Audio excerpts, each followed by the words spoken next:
Story 1. She left me for someone better. She said she needed more excitement, that I was too stable for her lifestyle. 2 weeks later, I saw her posting beach photos with this new girl who, I admit, looked like she stepped out of a music video. I let it go and moved on with my life quietly. 6 months later, I got a message from her on LinkedIn, just a casual hi followed by, "Is there any chance you're hearing?" Turns out, she got fired from her sales job for falsifying numbers. The exciting girl drained her savings and left her too. She was living in her car for a while. I didn't gloat, I just replied, "I wish you the best," and archived the message. The best part, the job she wanted would have been under my supervision. Story 2.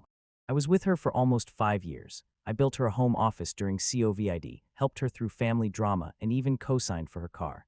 Then she cheated on me, saying the new guy was ambitious with big city energy, unlike me and my boring office job. Well, in less than a year, the ambitious guy got arrested for a financial crime, a scam involving fake cryptocurrencies. Her name was on some documents because she helped with marketing. She tried to plead ignorance, but she still ended up in court. Meanwhile, I got promoted twice and bought a house. Sometimes I still get mail for her, usually from debt collectors. Story 3.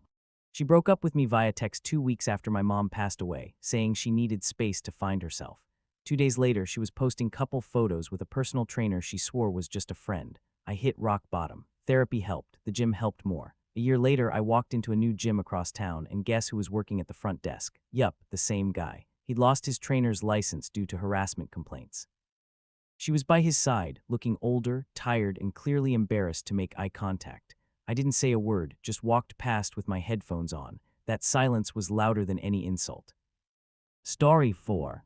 She left me for a TikTok influencer, saying he could launch her acting career. I laughed, but okay. A year later, their videos went viral, but not for the reasons they wanted. A drama channel exposed him for messaging underage fans. She tried to save his image, but her defense clips aged poorly. Meanwhile, I started posting guitar covers on YouTube to cope. One got shared by a popular channel, and now I'm a full-time musician with a loyal fanbase. The funny thing. Some of her old followers are now mine. Seems like some people do get discovered, just not how they expected. Story 5. She said I didn't understand her art and left me for a woman she met at a gallery. Fine, I helped her pack. She always acted like I was holding her back, like having a stable job was beneath her. But the new woman had money. She moved in with her, lived off her, and started acting like a creative genius until she got kicked out. Apparently, she cheated on her too, with a third woman. The new ex exposed her on social media with receipts, screenshots, and all. It became a meme in local circles, and no one wanted to work with her again. I still have the oil painting she left behind. It's ugly, but it reminds me that even trash can be recycled into red flags. Story 6. She ended things because she said I lacked vision, that I didn't dream big or try hard enough. At the time, we were both freelance designers building our portfolios, but she was obsessed with chasing startup fame. One night at dinner, without even finishing her wine, she told me she met someone at a networking event who believed in her more. A week later, they were posting together with captions like "building empires." I stayed quiet, kept refining my work, took on unglamorous clients, learned business basics, and reinvested in myself. 2 years later, I own a design studio with 12 employees and contracts with 2 major national brands. A mutual friend told me she tried launching an art platform with that girl, crashed. Then NFTs crashed. Then coaching, same result. Last I heard, she's working part-time at a print shop. The empire never came. We crossed paths at a conference recently. She saw my name on the panel and tried to start a conversation.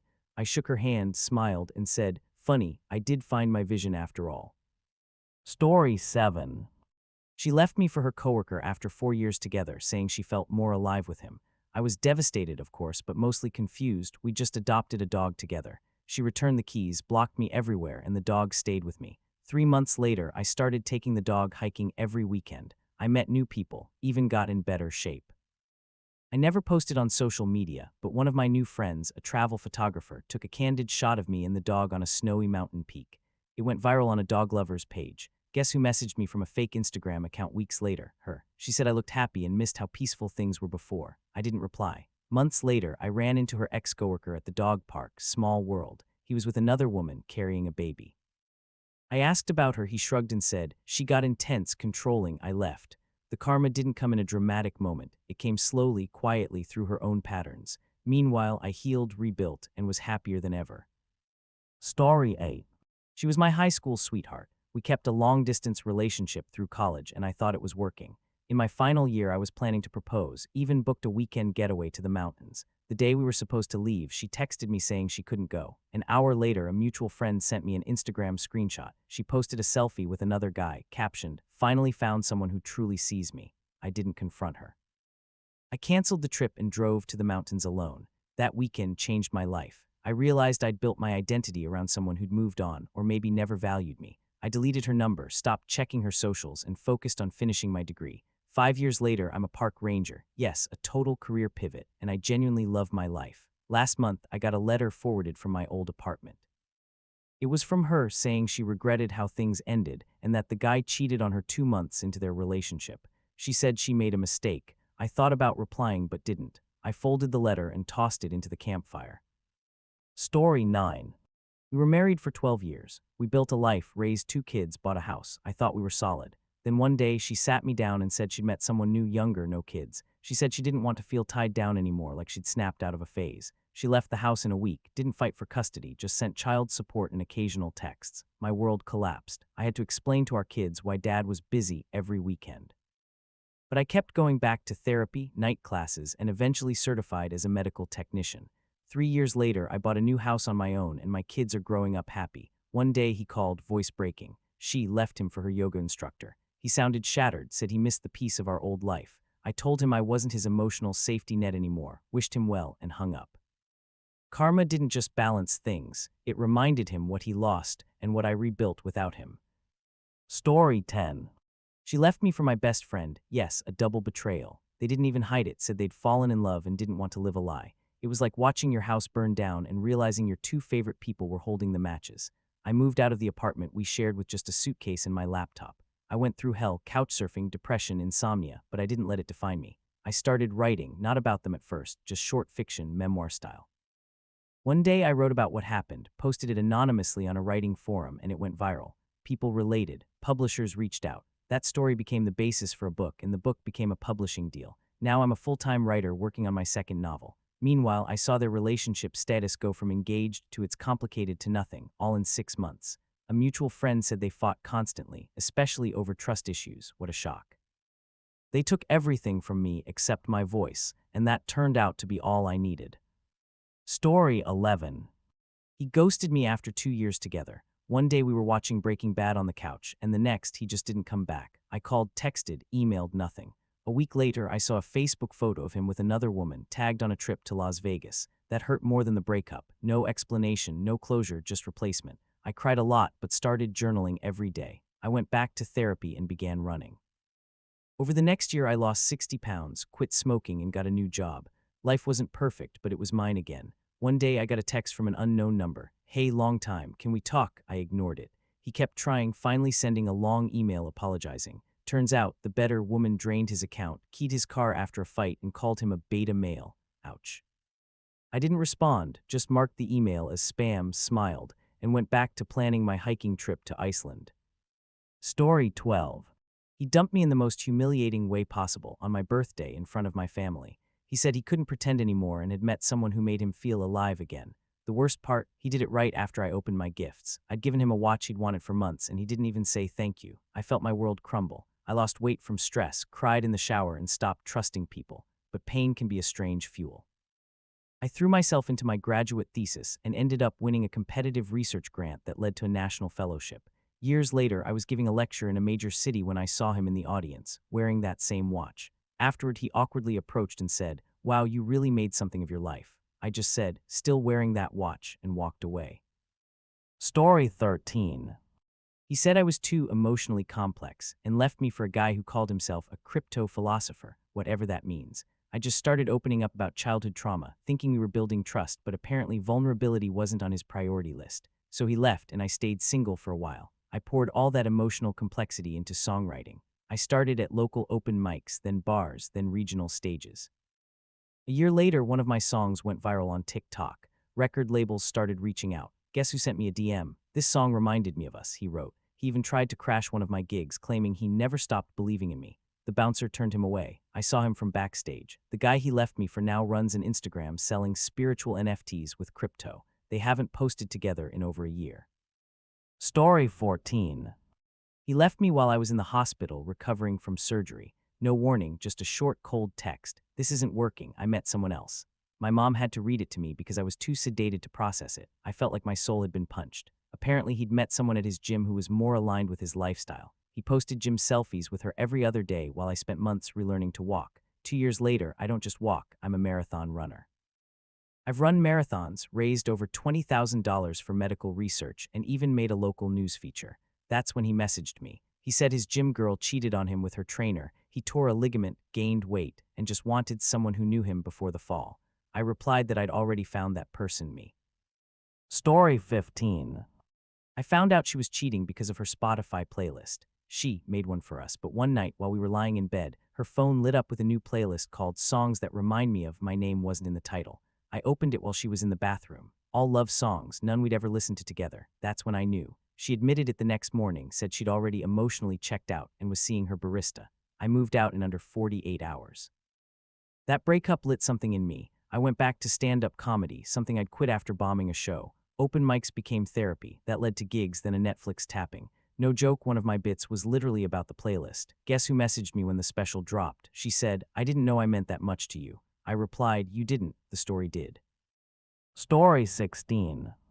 We met in culinary school, both dreaming of owning a food truck together. She'd do mains, I'd do desserts. We sketched on napkins, made menus late into the night, even started saving. But 8 months in, she said she was partnering with someone else, a flashy classmate, very influencer. She said she had connections, and I was too cautious. They launched their truck in under 6 months. I saw it on Instagram, sleek branding, captions like "food is love." It hurt, but I didn't lash out.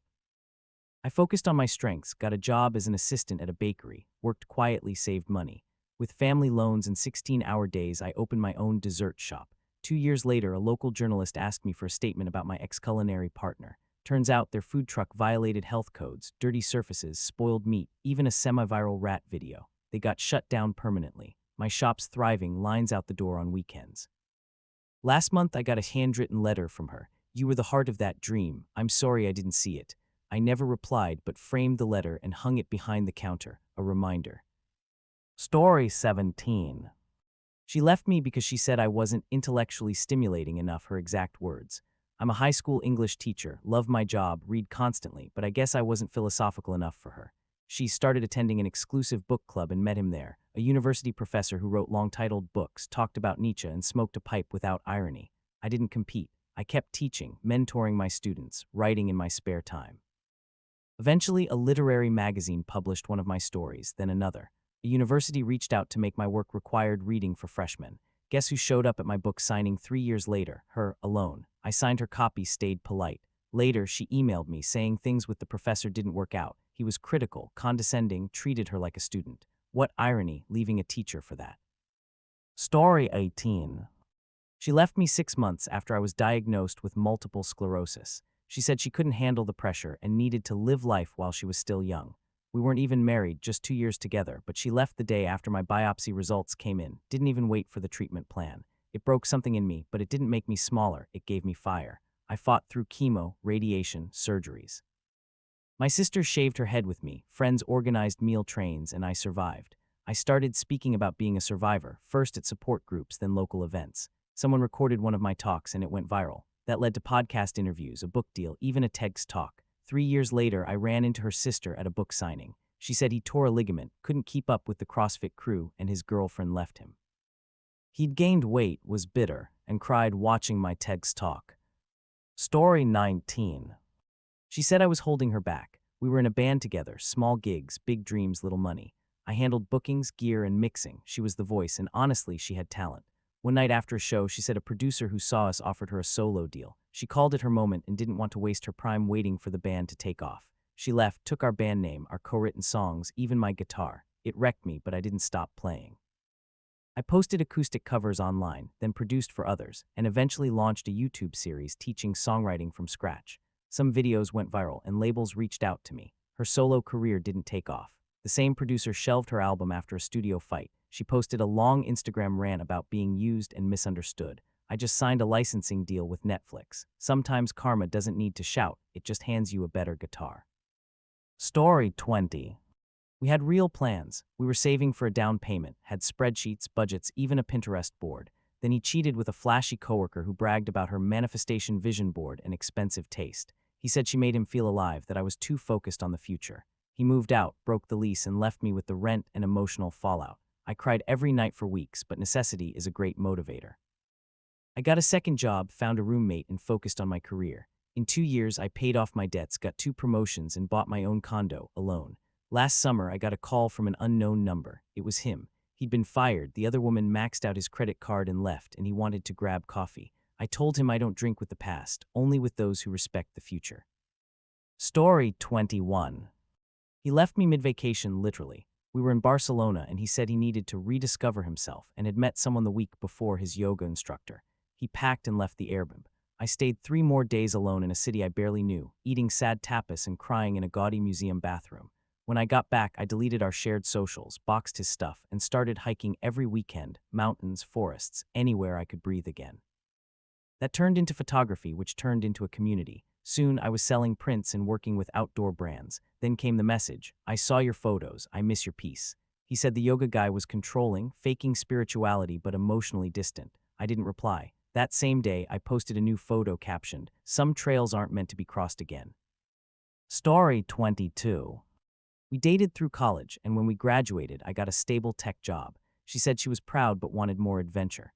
2 weeks later, she told me she was leaving. She'd met a travel blogger who lived in the moment and invited her to Bali. She went. I stayed, built my portfolio, led a project that got company-wide recognition, and eventually got recruited by a major firm. Meanwhile, she appeared in his blog, Paradise at first, waterfalls, drone shots, sunrises. Then the tone shifted. They launched a Patreon together, but she vanished from his videos. A mutual friend said he ditched her in Thailand when she got food poisoning. He wanted to keep the content light, so he ghosted her in a hostel. She came back, moved in with her parents, and tried starting a travel blog that didn't take off. Last I heard, she liked my LinkedIn engagement announcement. The adventure found me after all in stability, not escape. Story 23. She said she loved me but didn't feel the spark anymore. We'd been together 6 years, bought furniture, named our future kids. Then I found out she'd been seeing her high school ex behind my back. She'd recently divorced, and apparently the old flame never died. I went numb but turned to art, watercolor, then ink, then digital. I shared pieces online, mostly abstracts, to process my feelings. Slowly, I built a community. A gallery in Portland reached out, then commissions, then a deal for an online course. 2 years later, I was invited to a local art show. Guess who showed up? Her older, tired. She came up, said her ex was messy. She wanted to remarry. He didn't. They split after he got fired. She looked at one of my paintings, titled The Lie That Felt Like Home, and said, "This is about us." I just smiled and said, "No, that one's already sold." Story 24. She left me at my lowest. I'd just been laid off, and my dad was in palliative care. She said she needed lightness in her life and that I was too emotionally heavy. She didn't say it cruelly, just indifferently. 2 weeks later, she was dating someone from her gym, posting photos with captions like "positive vibes only" and matching workout gear. They moved fast, vacations, couple selfies, aspirational hashtags. I couldn't move fast. I grieved quietly but started writing every day, pain, anger, memories. I turned it into a manuscript. That manuscript became a memoir, published by a small press, then featured on NPR and made a bestseller list. Months after the book tour, she emailed me. She'd read it, cried, said, "I didn't know how much of your pain I missed." She asked to talk. I replied, "You skipped the hard chapters. You don't get the epilogue." Story 25. We were stressed, exhausted med students, but in love, or so I thought. During rotations, she started spending more time with a fellow intern. Late-night study sessions turned into sleepovers, and I found out when I saw them together after a night shift. She didn't deny it, said she needed someone who understood the pressure, that I was too emotional, too needy. Fine. I switched specialties for a fresh start, chose pediatrics, demanding, yes, but soulful, connected. I threw myself into it, graduated top of my residency class, and got offered a job at a prestigious children's hospital. Years later, we crossed paths at a medical conference. She was presenting a paper, I was receiving an award. At lunch, she sat next to me and asked, "Do you miss what we had?" I looked her in the eye and said, "I miss who I was when I believed in you." Then I got up and joined my colleagues at the head table. Story 26. She left me 2 months after we moved in together. We signed a lease, bought furniture, started a weekend brunch tradition. Then she said she'd reconnected with someone from her past, her first love, and felt things with him she never felt with me. She packed and left that night, even took the new air fryer. I was shattered, sitting on the floor of our half-empty apartment, eating cereal from a mug. But after a few weeks, I started cooking for real. I documented it on TikTok, turning my heartbreak meals into a series called Cooking for One and loving it. It took off. Within months, I was collaborating with real chefs and landing brand deals. Then came the DM. I always loved how patient you were. I miss that. It was her. I didn't reply, just posted a new video with the caption, "Tastes better without baggage." Story 27.